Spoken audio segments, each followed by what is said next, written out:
New Thought Media Network. We are a global broadcast network of positive music, media, and entertainment, inspiring humanity's evolution along the journey of enlightenment and creating a world of love, peace, empowerment, and prosperity for all. New Thought Media Network. Positively inspiring.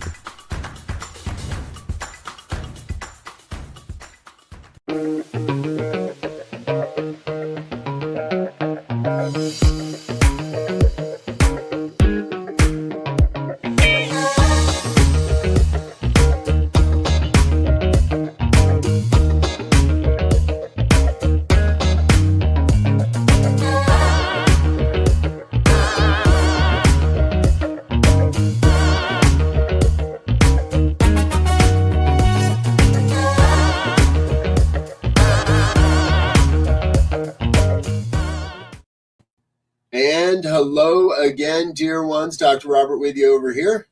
And Raymont Anderson over here. And this is New Thought today for the 17th of February. And look at that. Who else we got in the studio with us today?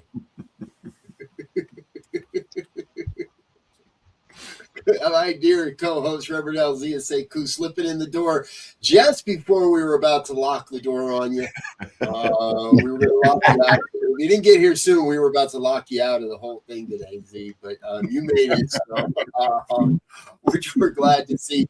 It's the 17th of February. It is it wrong to say Chinese New Year? I don't think so. It's the first day of the year of the fire horse. And having been born on a fire horse year and a Sagittarius, I don't know what you folks are going to get this year, but I got a feeling it's going to be a pretty rambunctious year here around the New Thought Media Network. So, Z, good afternoon, good morning. Welcome aboard, sir. Hey, good afternoon, everyone. Glad to be here on such an auspicious day, if you will. So just raring to go and see how much fire we can generate, how much energy we can generate to propel us to that next level of whatever it is we're trying to get to. Yes, absolutely. And speaking of bringing the fire, our guest today, Reverend Dr. Raymont Anderson, no stranger to the program, no stranger to the network. He shows up almost anywhere, pretty much anytime I ask, you show up. I like that about you. And welcome aboard, sir.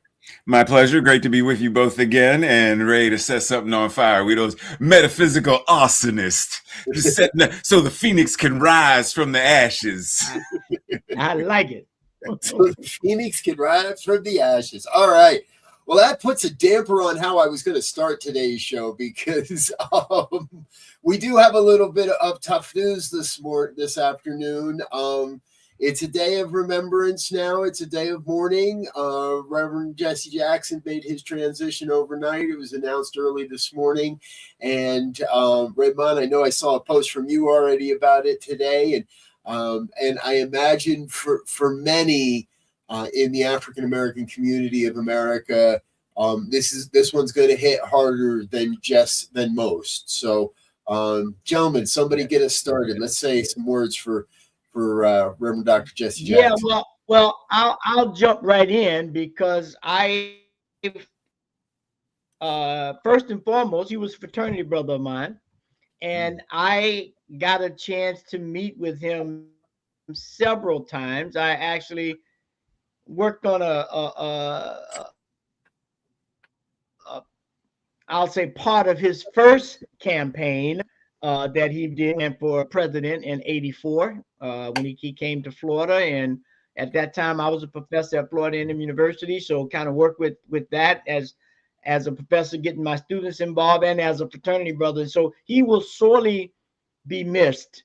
A great mind, a great activator, right? You think about these guys were young kids when they got involved. I mean, when they started working with Dr. King and stuff, they were young men, him and that whole crew. And so to think about leadership in that way, about young people getting involved with leadership and taking a powerful role, and not to, and just, you know, just to even think about Dr. King. Dr. King was only 32 years old when he took over the leadership of his organization. So when I look at, you know, Jesse and the leadership, I'm sure he fell under working with Dr. King and Operation Push and the Rainbow Coalition and all the things that he did. Um, there is a template there. There is a role model there of what it means as young people to start sustainable organizations, and the role model is there. Yeah, thank you. Raymont, anything to add there? Or yeah, so the first thing that comes to my mind is the idea of, I mean, yes, of course, mourn and honor and remember.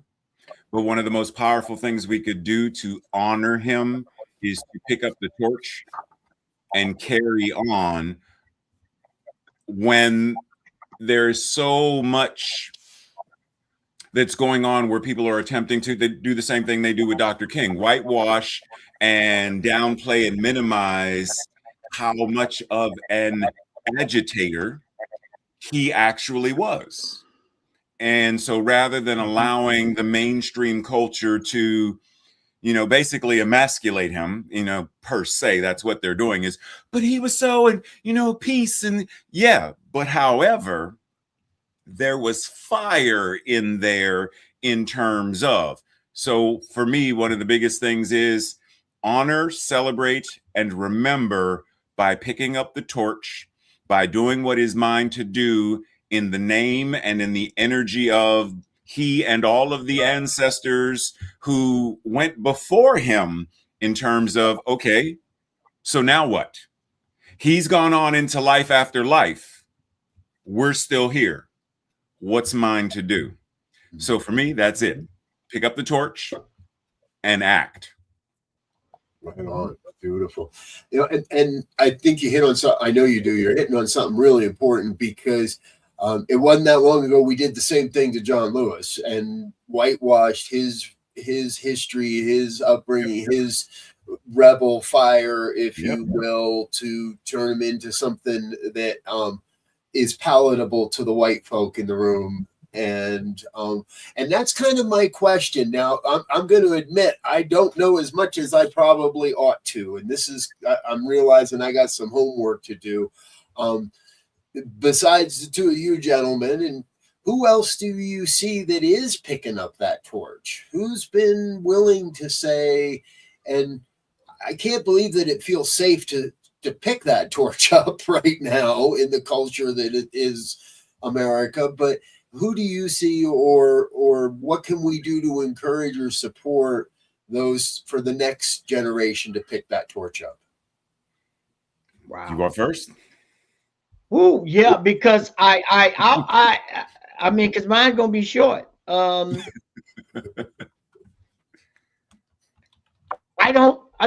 from that era, so I don't see that now, and maybe I'm out of touch, right? But when I think about the era that I came up in and the activism and the leadership that we participated in, it was one of a poem that I'm sure Jesse was fairly enamored with, which was The Sermons We See, which says, I'd rather see a sermon than to hear one any day. I'd rather one to walk with me than just to show the way. The eye is a better pupil and more willing than the ear. Advice may be misleading, but examples are always clear. And that is the crux of the matter. And we learned that as fraternity brothers. So I know he knew it, and I'm sure he stepped to it. And I don't see that kind of a thing. It's like I was just involved with a program, and the presenter said, you know, we have to get to the point to where Pookie and Ray Ray come together and merge. We don't need all these different things going on. There's only one problem to be solved, but one thing to understand. And we got all these things. We need to come together in a unit of oneness to solve the problem.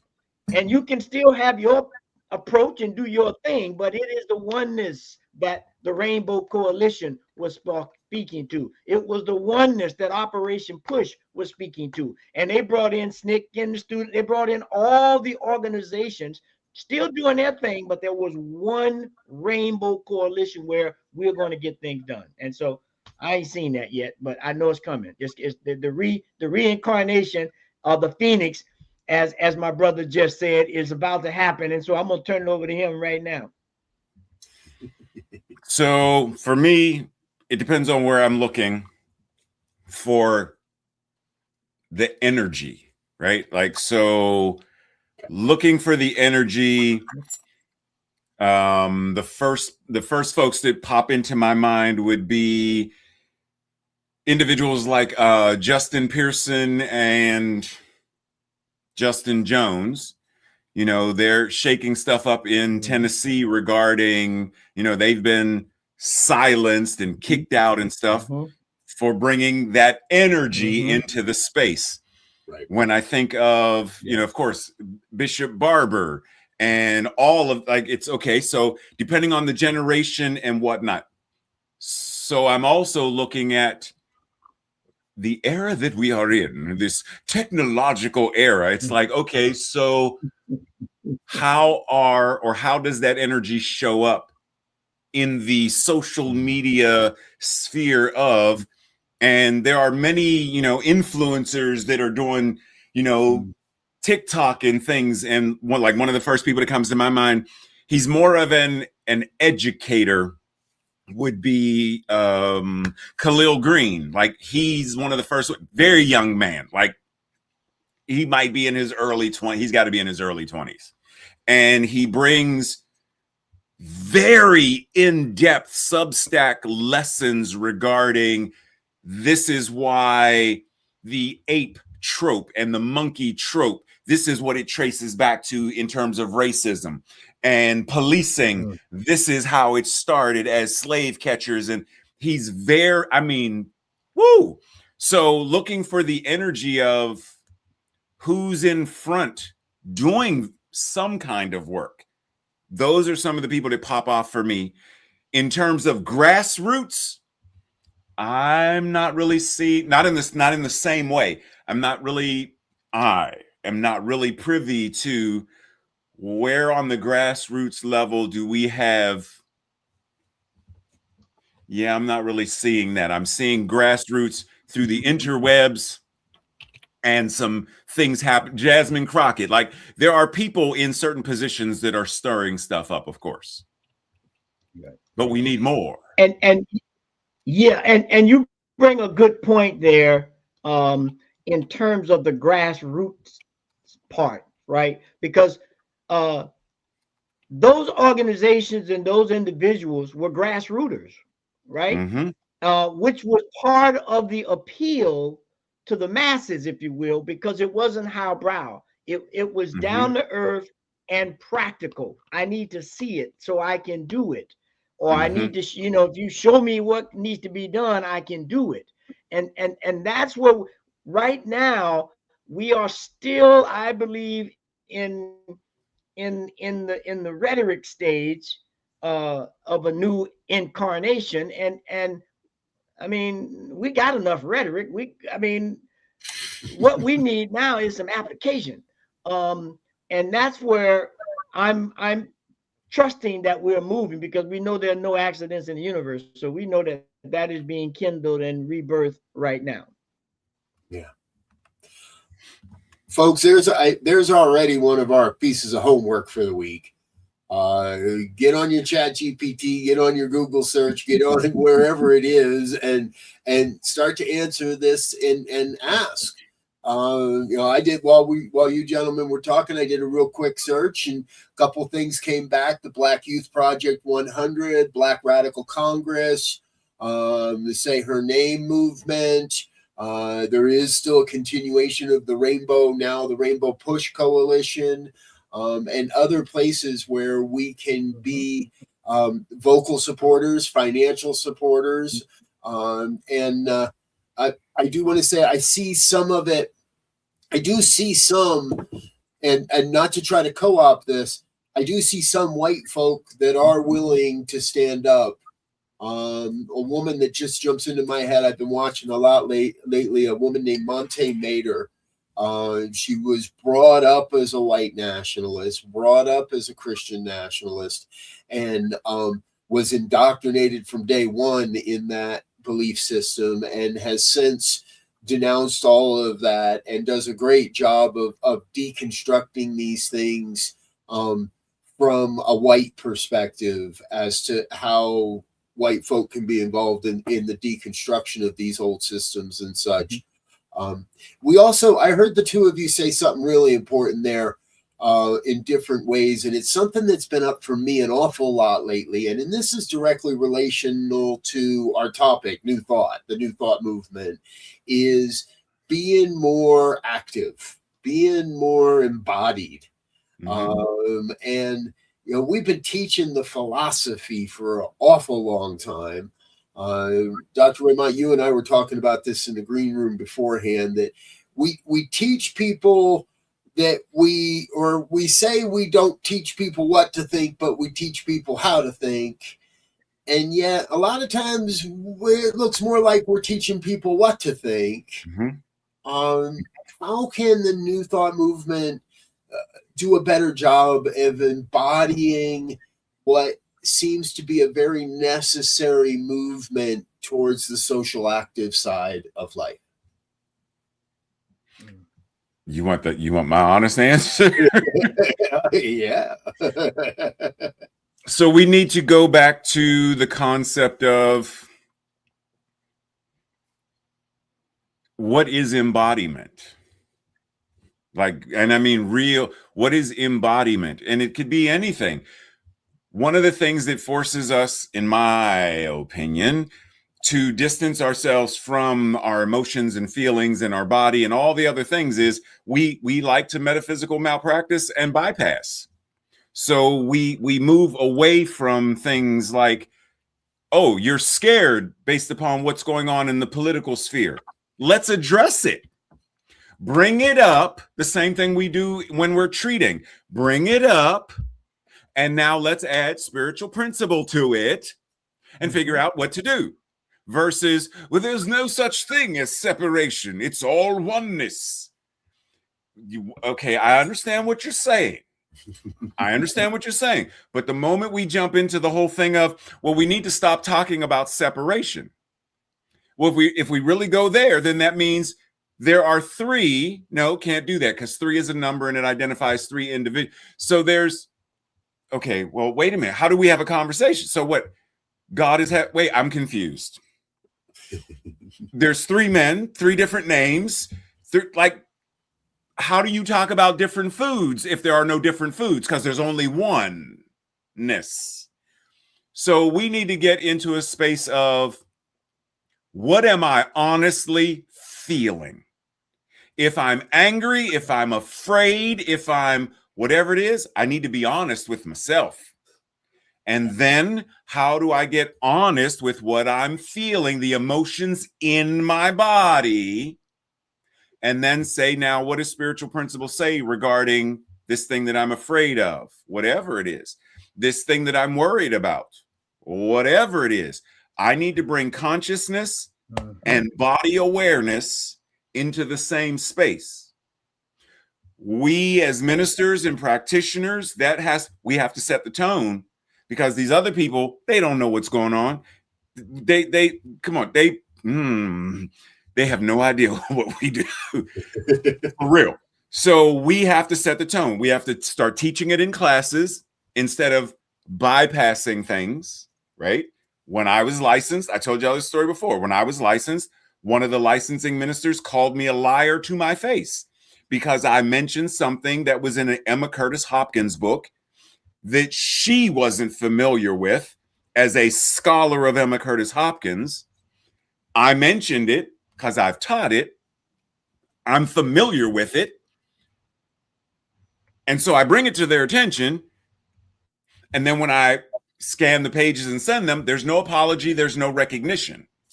Right. That lack of apology, lack of recognition is also one of the reasons why we don't embody the teaching. We keep things at a distance because we don't want to deal with it. She clearly, in her privilege, did not want to address that she was wrong. To embody the teaching for real, we have to say, number one, Holmes does not belong. Charles Myrtle Fillmore do not belong. Emma Curtis Hopkins does not belong on a pedestal. Remove them from the pedestal and start living as we are them, they are us. Everything they did, so can we, and more, as Yeshua taught us. We need to stop bowing down to their memories and start, same thing we said with the Honorable Reverend Jesse Jackson, pick up the torch and move. We don't like to do that because it involves sweat and honesty. Yeah. Yeah, and again, you just bring back some of my youthful days to think about some of this stuff. Because first and foremost, because I'm Jesse still on my mind, and so when we think about Operation Push, we might need to resurrect that idea, because Operation Push stood for People United to Save Humanity. That's what stood, United to Save Humanity. And so that was the impetus. And the whole idea of the Rainbow Coalition came from Fred Hampton, who was a Panther, who we all know the story. If you haven't seen the movie, go see the movie. That he took that idea of the Rainbow Coalition from Fred Hampton, whose idea was to bring all of the organizations, the gangs, and whatever was on the south side of Chicago to come together to rid the community of ills, right? That is a universal idea that we all teach as New Thoughters. How do we save humanity, and how do we create a container where everybody has a place and we can live into that statement, a world that works for all, from the rocks to the people? And that's what we have to begin to look at it, and not, we have the understanding, we have the tools, we got the AI, we got all the things. Now we need to put it together. I can have all the parts of a bike, but if I don't put it together to make the bicycle, it's really not a bike, even though I got chains and wheels and spokes and gears and all of that. It's just that. But when I put it together in a oneness, now we have a bike, and we got a whole new frontier we can step into. I love what you gentlemen are saying, because for about a year now, I've been writing a book. I've written it about 4 or 5 times, because every time I think I finally figured out what I want to say, something else like, let's do it this way. Yep. And, but what you were saying, Raymont, is right. Holmes and the Fillmores and Emma and Melinda Kramer and the Brooks sisters, they gave us something great.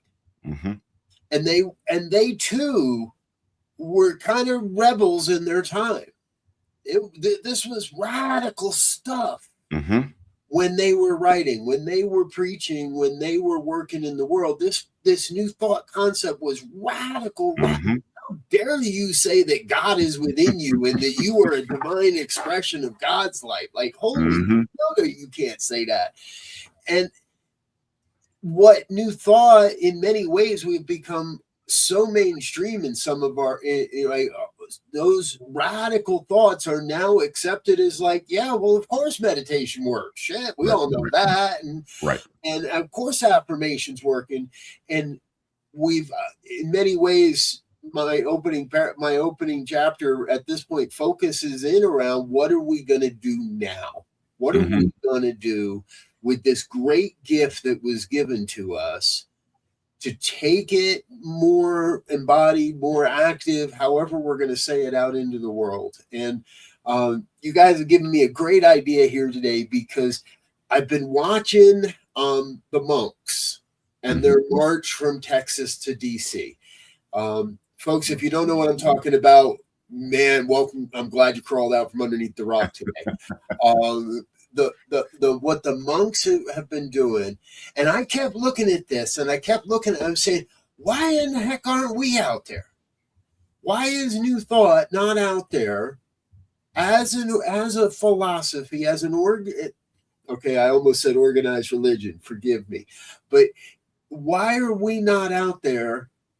Let's go get an Olympic style torch, and let's start in LA, and Agape can lead it, and we'll make Michael walk all the way across the country, but we'll go from community to community, community to community, pick up a torch, and let's walk a torch of New Thought across the country to say, hey, we're peaceful folk too.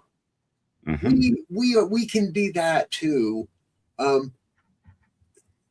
have all kinds of reasons why we won't do it, but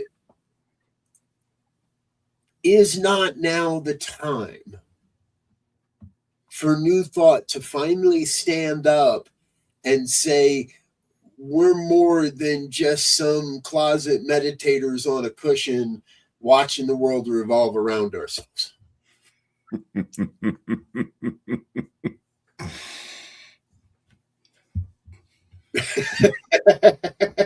I'm just saying, like, there are so many places to go with that in terms of like why we won't do it and a whole bunch of stuff. And one of the first things that come to my mind is, you probably saw the video on Instagram or TikTok when a young Christian gentleman of brown skin confronted the monks and called them evil and satanic and all the whole 9 yards. And the monk, because it's embodied, was calm and peaceful in every response, because the monks don't simply know what they practice, they live it, to the degree where there is no gap between the practice, the philosophy, the spirituality, there's no space, there's no gap. It's all one. We do not have such, overall, we do not have such a sense of that. In fact, in the daily guides yesterday, there was a statement made by the person that wrote them. I'm not going to say who it was, but there was a statement where I said something about, or something to the effect of, so our question for today is, how do we enter into the mystery of what is possible to craft the probable and manifest the inevitable? Are we ready to close the gap in our beliefs? Because anthropomorphizing God is a gap. Relying on answers and power from outside of ourselves, whether it's channeling messages, whether it's crystals, whether it's angels, whether it's Jesus, it is a gap when we depend on them rather than what Holmes said when he said in our statement of beliefs, we believe in the direct revelation of truth through our intuitive and spiritual nature, and that anyone may be a revealer of truth who lives in close contact with this indwelling, all-dwelling power and presence. That's why we won't go out there and do it, because we overall do not live in and as this all-dwelling power and presence. The vast majority, I can guarantee you, if someone who had $1 billion interviewed a vast majority of our colleagues, I'm not talking about congregants, our colleagues, what is New Thought? If I get a sense of this, I will give your organization and every single one of your centers, I will give $10 million to every single one of them. If I get a sense of what this is, we would still be broke. Yeah. Because the vast majority of us still explain what we are by what we're not. Right. That's not a definition. Mm-hmm. So what is that? What are those pieces? Well, it's not a car. Like, to use Elzia's example, it's not a car. Okay, what is it? It's not a skateboard. Okay, so what is it? It's not an airplane. Okay, so what is it? It's not a boat. Like, at what point do you just say they are pieces for a bicycle so we can put it together? Mm-hmm. You know, that speaks to a idea that I'm hammering this year. I started last year, but I'm really going to hammer it this year, and that is there is a 13.8 billion year old story. It's told many different ways that speaks to the idea that we teach of oneness and how things evolve from a state of gas that congealed and became us now 13.8 billion years ago, that there is a connective energy, intelligence, mystery. Pick a name that resonates with you so that you can get active and understand that there is one thing going on here. We like to call it life, that includes birth and death, and that it is a continual evolution and expansion. As the ancient one said, it is this process of becoming, as we became from gas to us talking and interneting, that we have to really embody and understand. And if we don't understand that, then we're just, as they say in the country, we just spitting in the wind, trying to thinking, oh man, it's raining. No, it ain't raining. You're not in alignment with what's going on in the universe, so nothing's happening, or it's happening in an adverse way. And when we can begin to find the alignment, I had a conversation last thing with someone about this whole idea of authenticity. I'm done with authenticity. What I want to be is I want to be aligned. I want to find my alignment, the mystery of life, and then the rest will fall in place. Beautiful. Thank you. Wait. Time out. I got to take issue with you, Elzia. Did you just say we full of gas? Here we go. Did you just say we full of gas? Did I hear you right? Was that your way of saying we full of hot air? Yes. That's a great astute point. I hadn't thought of it that way, but yeah, that's the story. You gotta release that gas. Watch it. Make sure you upwind. Make sure you upwind. Well, I want to circle back to what you were saying, Raymont, because I did that experiment a few years back. 2023, the World Parliament of Religions was in Chicago. New Thought as a group had arguably the largest, they said we were the second largest denomination, if you will, in attendance that year. And I happened to have a blank slate and a blank background and a camera. And I put every New Thought leader I could in front of that camera, and I said, what is New Thought? And to some extent, most of us came around to something sort of similar. But if your prime benefactor was there, I don't think he would have given away much money. Because as many different leaders, and we are talking about some of the leaders of some of the largest communities in this movement, we each bring that uniqueness. We each say it a different way. We each bring something that leaves just enough for people to say, well, then what the hell is it you do believe? And these are the best of the best. And they didn't go down that road of, well, we're not this, we're not this, we're not this. They were pretty clear. This is what we are. But it is such a broad range of who and what we are that it becomes really difficult to pin us down.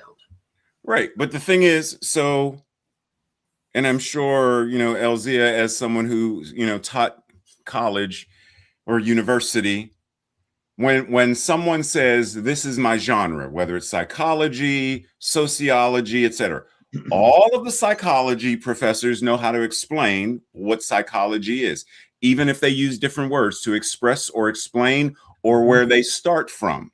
Some may start with Freud, some may start with Jung, some may, like, they bring in different things, but everybody who hears it can trace it back to, oh, it's psychology.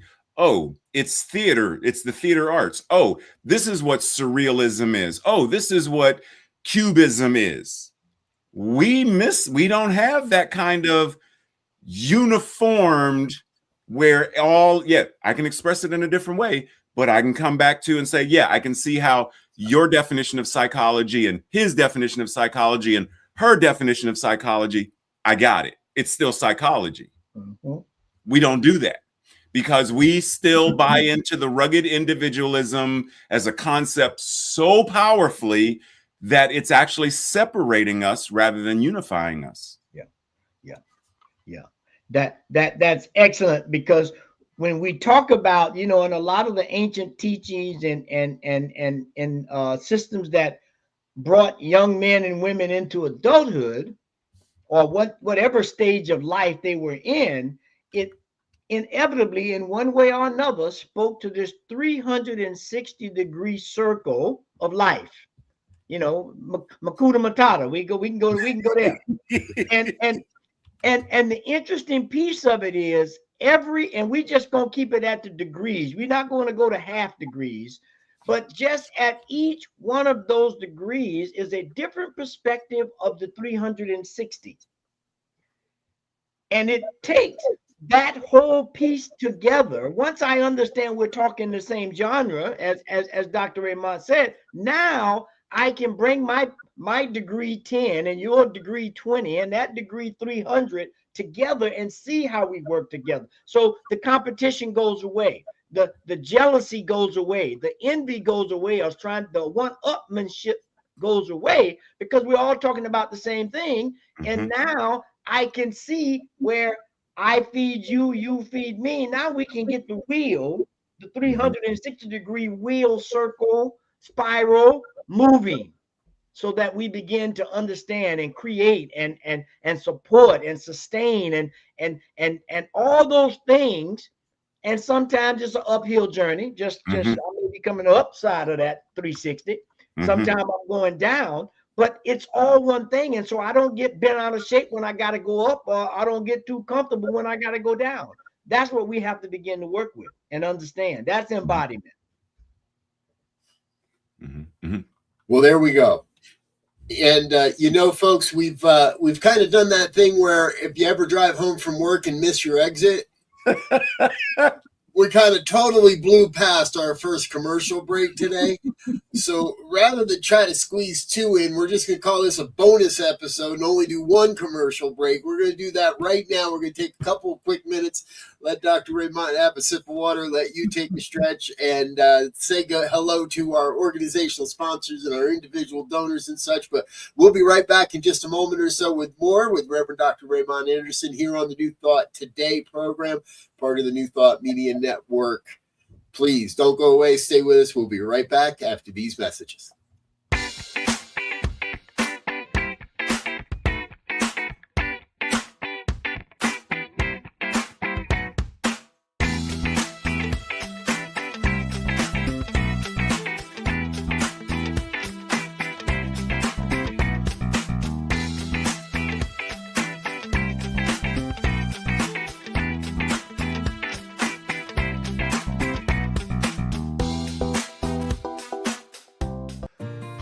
Help us say thank you to all of our organizational sponsors, including the Hefferland Foundation, Affiliated New Thought Network, International New Thought Alliance, Science of Mind Archives and Library Foundation, Center for Spiritual Living Denver, Center for Spiritual Living Midtown, New Thought Philadelphia, Center for Spiritual Living United Life, Sunshine Cathedral, Planned Happiness Institute, Summit Center for Spiritual Living, One Heart Retreats, Universal Joy Center, Unity Kitchener, Unity Spiritual Center Ottawa, Home Center for Spiritual Living, Satya Center, Begin Within Ministries, Center for Spiritual Living, North Jersey,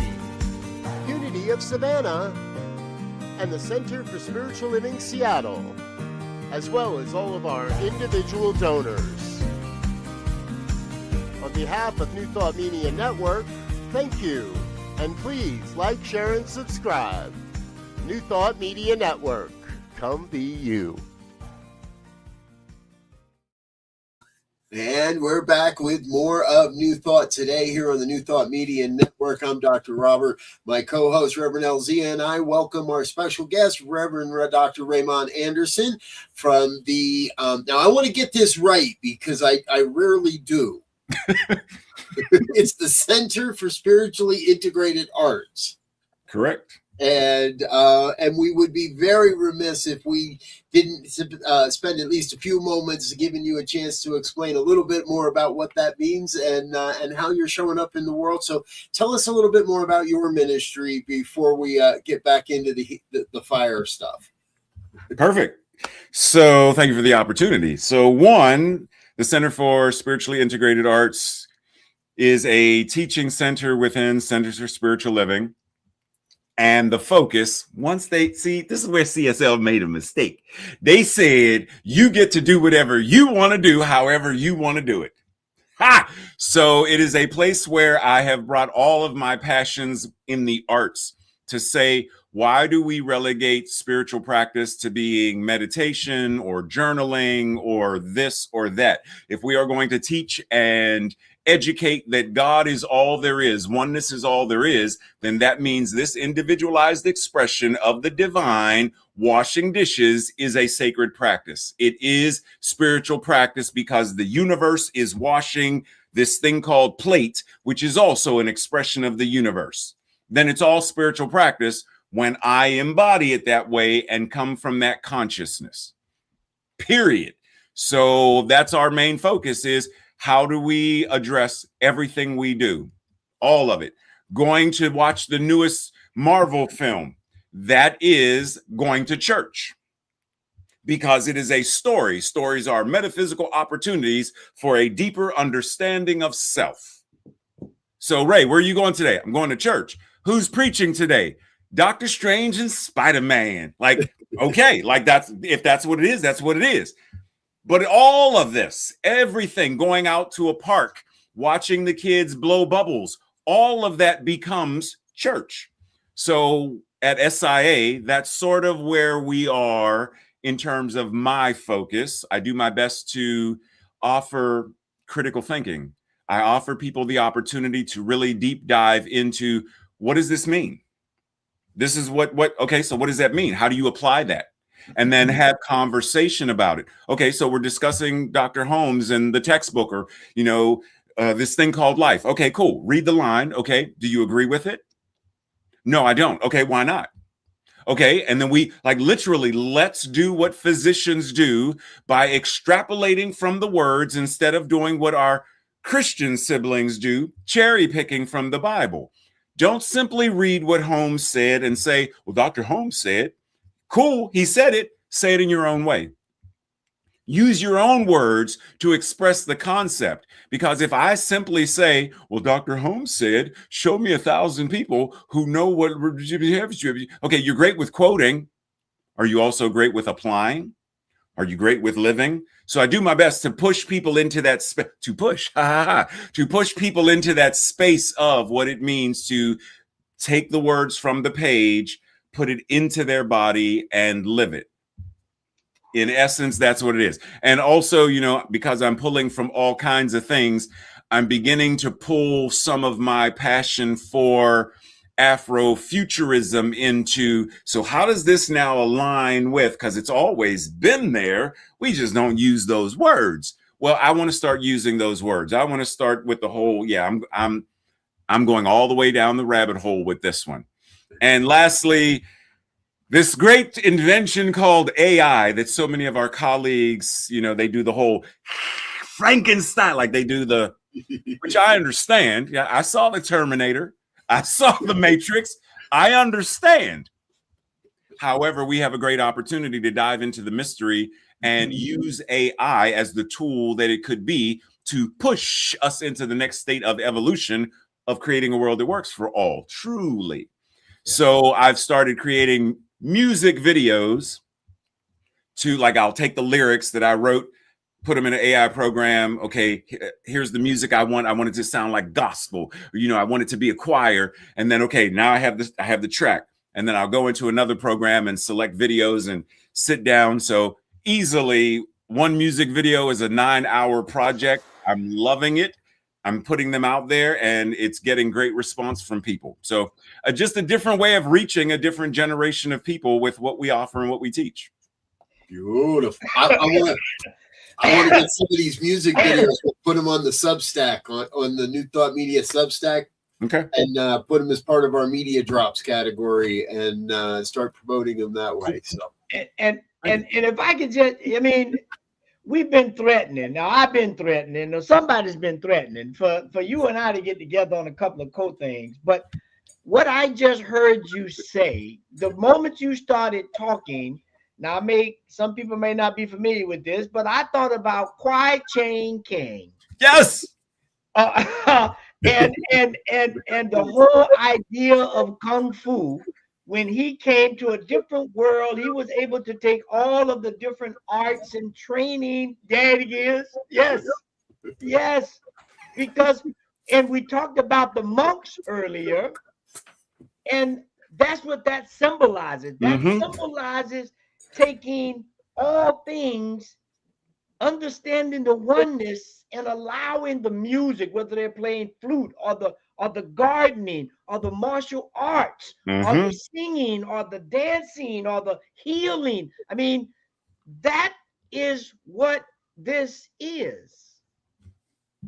And that's why they can do the thing they do. As some people might not know, one of the monks lost his leg while on that walk. Would you have the conviction to do that in that kind of possibilities, if you will? Right. So there's a thing here. There's an energy. There's a fire that's burning right now, especially as we start the new year with the horse and the fire, and that hasn't happened since 1966. If you're into symbology at all, it's time right now. So the question is, what you gonna do? Right. Z. So look, soon as you say one, make sure I get your email address, because I've emailed you about the movie thing and I might have the wrong address. But other than that. So as soon as you said Kwai Chang Caine, my mind immediately jumped to so there's that section in the show when he says, "Perceive the way of nature, and no force of man can harm you. Do not meet a wave head on. Avoid it." Woo! Yeah. Dude, just that one line. Just that one line. Be in the flow. Yes. You do not have to force. Yes. Be in alignment with. And nothing can stand against you. Woo! I need a tambourine. Yes.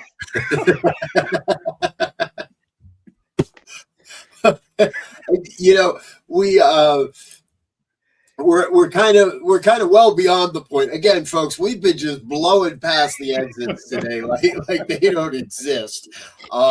Because normally on this program, we like to dig in and ask the very simple question: what do you see as the future of New Thought? We've asked you this before, and you've gone there without us even asking today, because what I hear and what I think what you would continue to say is, we're meeting people where they are. We're meeting people and we're not trying to shove New Thought down their throat. We're not trying to say, "Hey, look over here, I've got this great thing you should buy from me." We're showing up. And this is one of the things I've always appreciated about your ministry, showing up as the most aligned, authentic self of yourself as you possibly can, and really living this. Not just talking about it, not just saying, "Find me 1,000 people." Because honestly, I think we got more than 1,000 people already, and I've seen paradise. So let's figure out what's the next step. And so if you really did have pulled into your crystal ball, where will we be in 5 or 10 years if we continue along this path of really aligning ourselves with the principles and living them more than just teaching them? So it's a rather difficult question to answer in terms of, because if I'm honest, the masses are going to continue to fizzle and drizzle and fade out. Because if we continue to go the course we are going, there's no sustainable structure. When you have ministers who say things like, "Oh, he did it, didn't he?" Yes, we'll answer it. When you have ministers who say things regarding like convention, well, why isn't convention more affordable to a lot of us, to a lot of people? It's well in that range. And we have ministers and people who say, well, they're not holding the consciousness of, and they need to pray more. Okay, then our leadership, you, the ministers, why are you relying on us to tithe to you? Why aren't you walking the same thing you're telling them to walk? That kind of hypocrisy is going to continue to cause centers and churches to close, and individual centers, etc., will continue to maintain their own authority and their own sovereignty. But in terms of organizationally, it's not sustainable, because there are a lot of us who have bought into and drank the Kool-Aid of this person, Eckhart Tolle. They're already teaching New Thought. Yeah, but he doesn't say it. So it's not New Thought. It's New Thought adjacent. And Deepak, him whose name shall not be spoken. Yeah, it's New Thought adjacent, but it's not New Thought. When we start saying this is a hamburger, but it's made out of fish. Yes, but it's a burger. It's hamburger adjacent.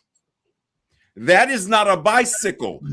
It's but it's a bicycle adjacent. If we want New Thought to be sustainable and really live into the vision over the next 5 years, then we really need to get honest about what it means to speak power truthfully and what it means to honestly live it. Because while, yes, many of us are meeting people where they are, there is a whole segment of the population, blind, deaf, differently abled, wheelchair and mobility challenged. We aren't meeting them where they are. The unhoused, transgender, the other LGBT, we are not collectively meeting them where they are. People who are depressed and sad, we are not meeting them where they are.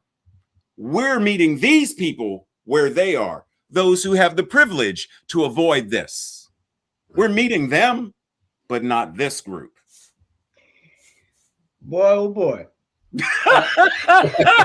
There he go. He let out that gas, see?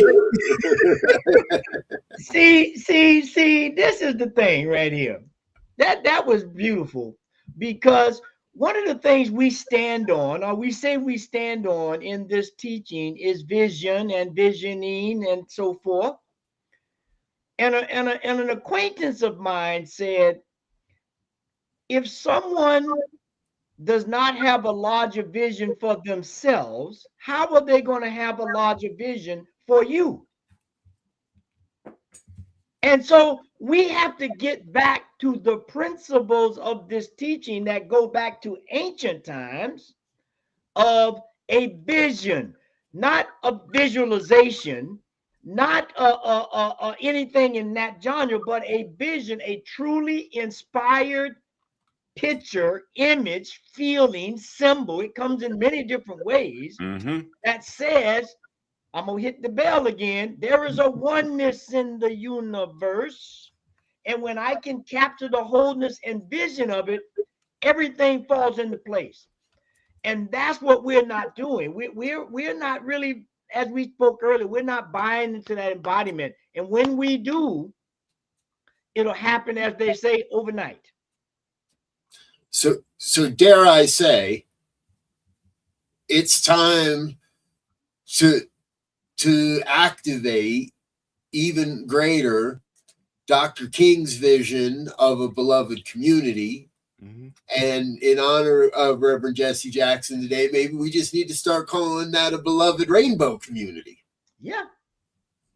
And and kind of and go back and let go of trying to be something unique in the universe and rely on empowering and activating and engaging and embodying a greater vision than even just a world that works for everybody. I got to say this one thing, because you just, man, this is just ooh-wee. Dr. King, in his I Have a Dream speech, said this: I've been to the mountaintop and I've seen on the other side, which was great and fine. But the kicker was, for me, I may not get there with you. Right. It's not about me individually. It is about the oneness. It is about the wholeness.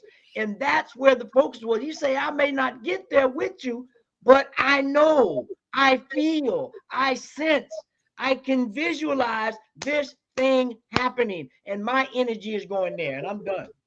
And just add into that. So for those who may not be familiar with, the Bible, Proverbs 29:18, where there is no vision, the people perish. Yes. But happy are they who maintain the law. Happy are those who operate based on principle. Yes. Yes. Z, we never set out for this program to be an indictment of New Thought.